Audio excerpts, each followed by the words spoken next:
Di sela bincang kita di episode ini akan ada berita sepekan di Kota Tangerang.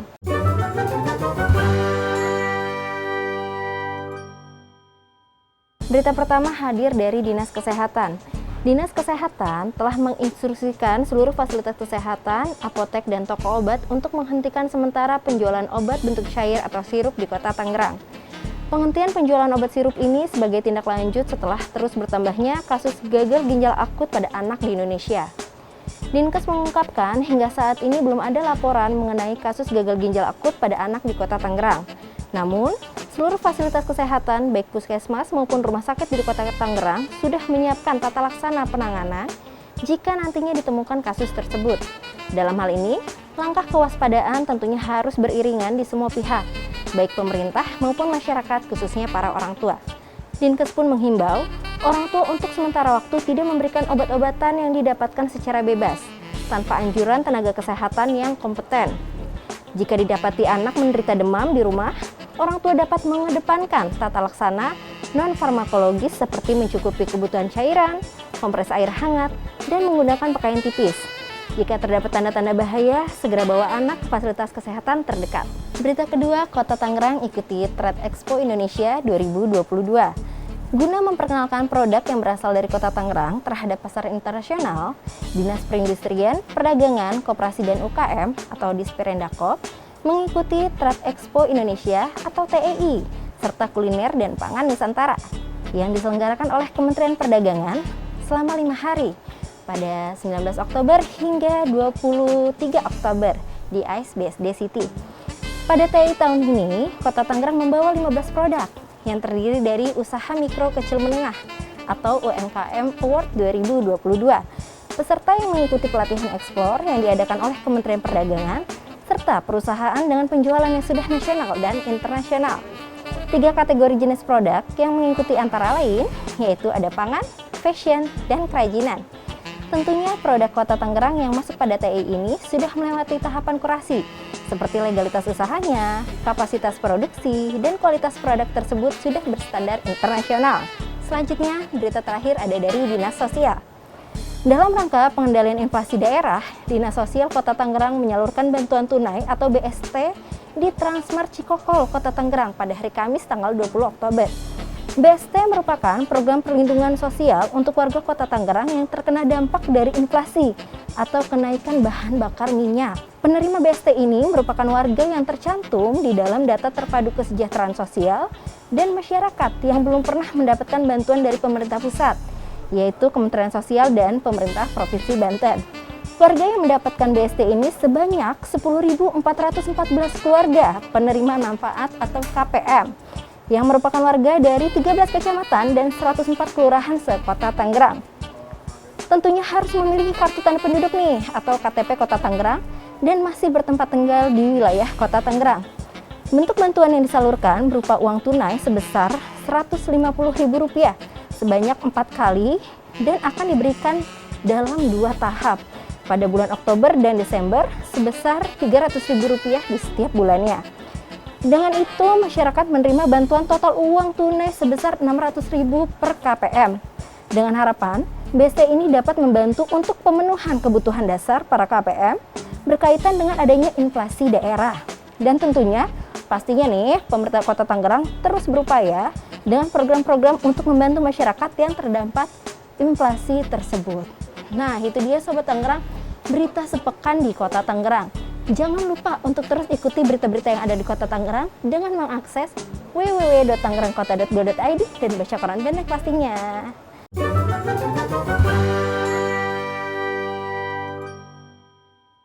Kita akan lanjut lagi nih berbincang dengan Kepala Dinas Penanaman Modal dan Pelayanan Terpadu 1 Pintu.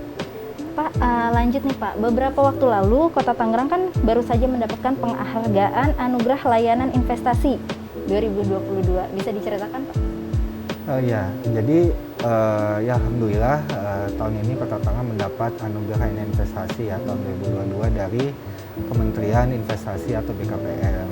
Nah, memang proses penilaian ini kalau dilihat itu ada 2 aspek lah. Yang pertama adalah aspek pelayanan terpadu 1 pintu itu sendiri, kemudian ada yang kedua adalah aspek percepatan perizinan berusaha.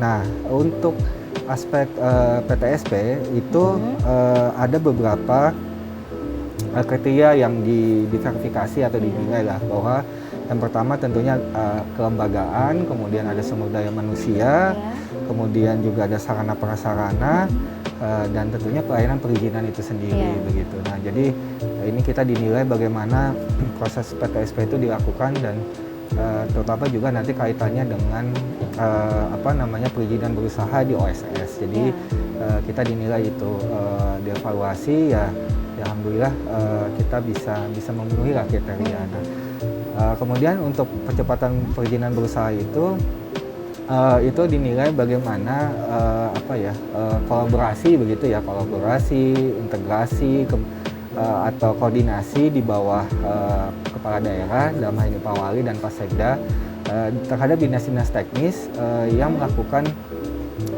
pelayanan perizinan berusaha. Jadi dilihat ini kolaborasinya seperti apa, apakah kemudian kita punya aturan percepatan terhadap pelayanan berusaha, kemudian juga kolaborasi dalam hal koordinasi, karena kan banyak perizinan ini melibatkan dinas teknis di luar PTSP, jadi itu juga dilihat ya. Alhamdulillah di Kota Tangerang ini kita punya tim lah begitu ya, tim teknis yang dipimpin oleh Pak Wali dan Pak Sekda ini bagaimana melakukan penyelenggaraan perizinan dengan cepat lah begitu ya, karena masalah-masalah terkait dengan perizinan itu kadang-kadang banyak ya, dan itu ada di dinas teknis. Nah, dinas teknis ini yang di bawah koordinasi Dinas Penanam Modal dan Pelayanan Terpadu Satu Pintu ini bisa berjalan, dan alhamdulillah penyelenggaraan perizinan kita bisa dinilai oleh Kementerian Investasi ini berjalan dengan baik lah. Kira-kira dua aspek itu yang dikolaborasikan sehingga Kota Tangerang ini dinilai memenuhi requirement atau syarat-syarat atau kriteria yang tadi ditetapkan oleh Kementerian Investasi. Jadi cukup banyak ya Pak aspek penilaiannya ya? Iya, banyak sekali. Jadi banyak sekali. Cukup komprehensif lah dinilai. Benar-benar. Karena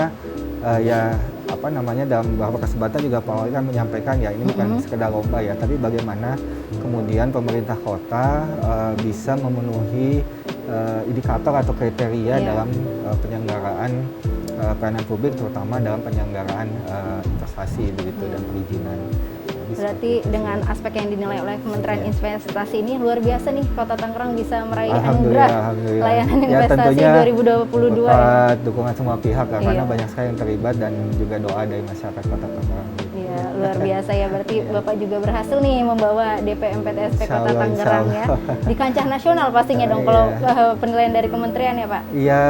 Emang itu kategorinya tuh ada 3, ada kementerian lembaga, kemudian juga ada provinsi, ada kabupaten dan kota. Gitu. Kita kan jadi seluruh kota di Indonesia kurang lebih 94 atau 96 lah, semua dievaluasi, dan awalnya kita masuk dari tahap awal itu ada penilaian mandiri, kemudian masuk ke pemaparan, dan terakhir uji petik begitu ya. Nah, di uji petik kita masuk untuk 8 besar, kemudian diundang dalam acara pemberian nominasi dan penghargaan.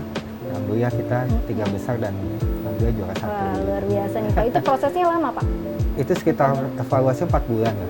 Oh, 4 bulan. 4 bulan ya, dari sejak penilaian sampai dengan penganugerahan gitu. Luar biasa nih, dalam jangka waktu 4 bulan berhasil membawa Kota Tangerang ya mendapat anugerah layanan investasi 2022. Lalu Pak nih, ke depannya apalagi nih yang akan dilakukan DPM PTSP ya, baik dari segi investasi maupun pelayanan lainnya tentunya untuk menjadi lebih baik, atau improvement apa kira-kira Pak? Ya, jadi tentunya yang pertama, jadi dalam sambutannya waktu Pak Wapres dan juga ada video singkat dari Pak Presiden bahwa sekarang itu yang pertama orang bersaing itu adalah terkait dengan persaingan leadership gitu. Jadi artinya kepemimpinan. Artinya kepala daerah ini mempunyai peran yang penting atau punya peran yang penting lah begitu dalam termasuk juga dalam menarik investasi. Jadi artinya komitmen kepala daerah itu tertuang dalam apa? Dalam kebijakan, kemudian dalam membentuk iklim investasi, kemudian juga komitmen yang kuat untuk melakukan penyelenggaraan perizinan. Jadi itu yang modal awal yang harus yang kita miliki lah. Alhamdulillah kita miliki begitu. Yang kedua adalah tentunya Dinas PTSP ini kita kan sekarang itu udah eranya digital ya, jadi emang kita nih ingin MPP itu sebuah mau pelayanan publik itu merupakan salah satu transformasi kita lah dalam birokrasi perizinan begitu. Nah, kita ingin mengembangkan ke depan itu menjadi MPP digital begitu ya. Jadi semua diarahkan memang bentuk-bentuk pelayanan itu bisa secara online, konsultasi itu bisa online, kemudian juga semua permohonan perizinan investasi itu juga bisa dilakukan secara online. Jadi memaksimalkan teknologi informasi lah dalam proses penyelenggaraan perizinan. Nah, kemudian yang ketiga kita juga selalu sekarang kita lagi develop ini namanya peta potensi investasi. Jadi kita lagi menggali potensi investasi apa saja yang bisa dikembangkan di Kota Tangerang. Data-data yang sama ini sih sudah ada, kita sedang lakukan update gitu ya, terutama terkait dengan kondisi ekonomi saat ini dan potensi peluang investasi ke depan. Jadi dan yang terakhir adalah kemudahan. Jadi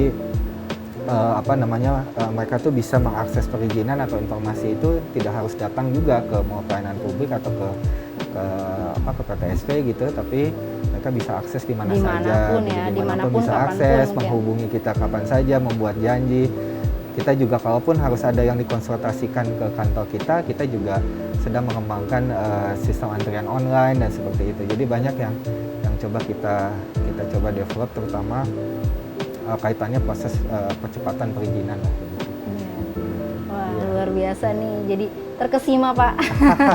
Luar biasa langkahnya. Ya, semua orang bersaing ya, semua daerah bersaing untuk bisa meningkatkan investasi ya, karena ya tadi yang Mbak sampaikan di awal ya, investasi ini akan mengenerate ekonomi ya ujungnya kesejahteraan masyarakat. Jadi agak sulit kita kalau tidak dapat bersaing secara meningkatkan investasi, ya mungkin ekonomi kita akan laju pertumbuhannya tidak terlalu tinggi lah begitu ya. Makanya investasi ini salah satu lah faktor yang memang didorong oleh pemerintah kota untuk bisa dioptimalkan gitu. Luar biasa nih Pak ya. Seru banget nih bincang-bincang kita hari ini. Nah, Sobat Tangerang, itu dia, jangan lupa nih ya buat teman-teman yang mungkin menonton, investasi di Kota Tangerang, karena banyak sekali ya faktor-faktor yang sudah mendukung bahwa investasi mudah-mudahan nih pertumbuhannya bagus karena infrastrukturnya sudah memadai, lokasi geografis yang tadi strategis ya Pak ya, dan sudah banyak sekali kemudahan yang Anda dapatkan di Dinas Penanaman Modal dan Pelayanan Terpadu Satu Pintu. Karena sudah era digitalisasi nih, semuanya sudah dipersiapkan dengan matang. Banyak sekali nih rancangan yang akan di-develop ke depannya sehingga memudahkan akses para Sobat Tangerang. Nah, itu dia Sobat Tangerang, bincang-bincang kita pada episode kali ini. Jangan lupa saksikan terus Tangerang Talk setiap hari Selasa dan jam 8 malam. Sampai jumpa.